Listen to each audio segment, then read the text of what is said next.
Welcome to the third module which is business process management and measures. So इस module के अंदर जो content हम डिस्कस कर रहे होंगे, so we will start discussing about कि हमारे पास प्रोसेस क्या होता है, ठीक है, एंड देन हम जो है वो डिफाइन करेंगे प्रोसेस को as a problem solving strategy which is basically y is equal to F of X, जिसको हम IPO डायग्राम भी कहते हैं। So IPO diagram stands for input process output.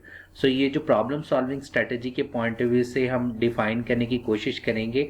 सो अगर आप लोगों को याद हो, हमने लास्ट मॉड्यूल के अंदर डिस्कस किया था जब हम डिफाइन कर रहे थे सिक्स सिग्मा को एज अ फिलॉसफी। सो वो बेसिकली हमने y is equal to F of X के परस्पेक्टिव में, मीन IPO डायग्राम के परस्पेक्टिव में ही डिफाइन किया था, विच वॉज बेसिकली कि हम कह रहे थे कि x जो है वो आपके पास इनपुट फैक्टर्स के तौर पर काम कर रहे होते हैं। So we have the multiple factors, okay.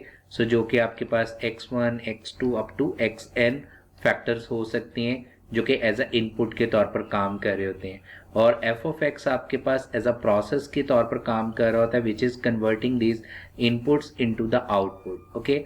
So output जो y है, y को हम मल्टीपल y's के परस्पेक्टिव में डिफाइन कर सकते हैं, y1, y2 up to yn। और हमने लास्ट मॉड्यूल के अंदर डिस्कस किया था कि y basically is not the output, actually it is the outcome. क्योंकि अगर हम एग्जांपल लें कि फॉर एग्जांपल एक पेशेंट जो है वो हॉस्पिटल के अंदर एंटर हो रहा है, ठीक है, सो उसके एंटर होने के बाद जब वो उसको सर्विसेज मिल जाती हैं, मीन वो डॉक्टर से ट्रीटमेंट ले लेता है, और वो जब बाहर आता है एज अ सर्व्ड पेशेंट, तो उसके साथ मल्टीपल, उस आउटपुट के साथ मल्टीपल करैक्टरिस्टिक्स अटैच होती हैं। दैट इज कि वेदर डॉक्टर ने उसको सही तरीके से डायग्नोज किया या नहीं। Another factor would be कि उसको टोटल कितना टाइम लगा in the hospital, and there are multiple characteristics जो है वो अटैच हो सकती हैं। उसको जो मेडिसिन्स जो है वो डॉक्टर ने जो है वो बताई हैं, वो ठीक बताई हैं या नहीं बताई।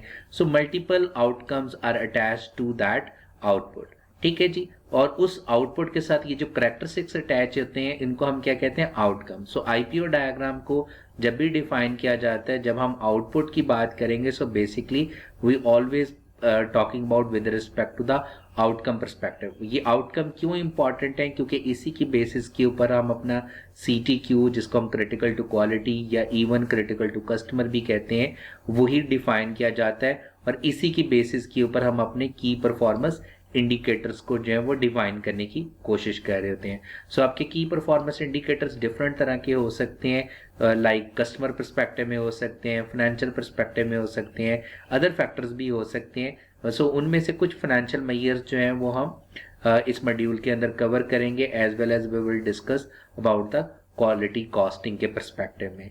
सो thank you so much, see you in the next video in order to discuss the detail about this module.